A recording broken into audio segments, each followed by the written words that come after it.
ஷோவுக்கு hype ஏத்துறன்ற பேர்ல தேவையில்லாத வேலையெல்லாம் பார்த்துன்ருக்கீங்கன்னா, அது என்னென்னன்னு பார்த்தீங்கன்னா, ஒருத்தன் வாராரு. அவர் வந்துட்டு உங்களோட பெரிய ஆள் யாருன்னு ஜட்ஜஸ் கேள்வி கேட்டா, அவர் என்ன சொல்லுறாருன்னா, தன்னோட பெரிய ஆளுன்னா அது எலான் மாஸ்க்ன்னு அப்ப ராஜு கேட்கிறார், "அப்ப நீங்க வந்துட்டு அம்பானி எல்லாம் அவையெல்லாம் கன்சிடரே பண்ண மாட்டீங்களா?" கேட்டா, "அம்பானி எல்லாம் எனக்கு இப்படின்றதுல அடிச்சு இந்த சேனல்ல இந்த பிக் பாஸ்ல நான் ஜெயிச்ச பிறகு, அம்பானி எல்லாம் எனக்கு பெரிய டார்கெட்டே இல்ல. அவரெல்லாம் சும்மா சிம்பிளா தள்ளிட்டு போடுவேன்னு" சொல்லுவார்.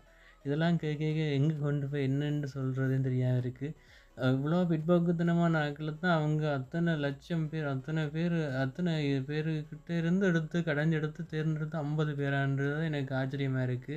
சரி என்ன ஒருத்தவங்க கிட்ட விழுந்தா, தான் ஜெயிச்சா தமிழ்நாடே ஜெயிச்ச மாதிரியும், இந்த மொத்த இந்தியாவே ஜெயிச்ச மாரி தன்னால ஒரு அடையாளத்த கிரியேட் பண்ண முடியும். அப்படி அவங்களுக்கெல்லாம் கிடைக்கும், நல்லா கிடைக்குன்னு சொல்ல, என்னமோ இத கேட்கலாம் உச்சகட்டமா இருக்கு. இதுல மாயா வேற கொளுத்தி போட்டு விட்டுட்டு எல்லாத்தையும் பார்த்து ரசிச்சு கொண்டிருக்கிறாங்க.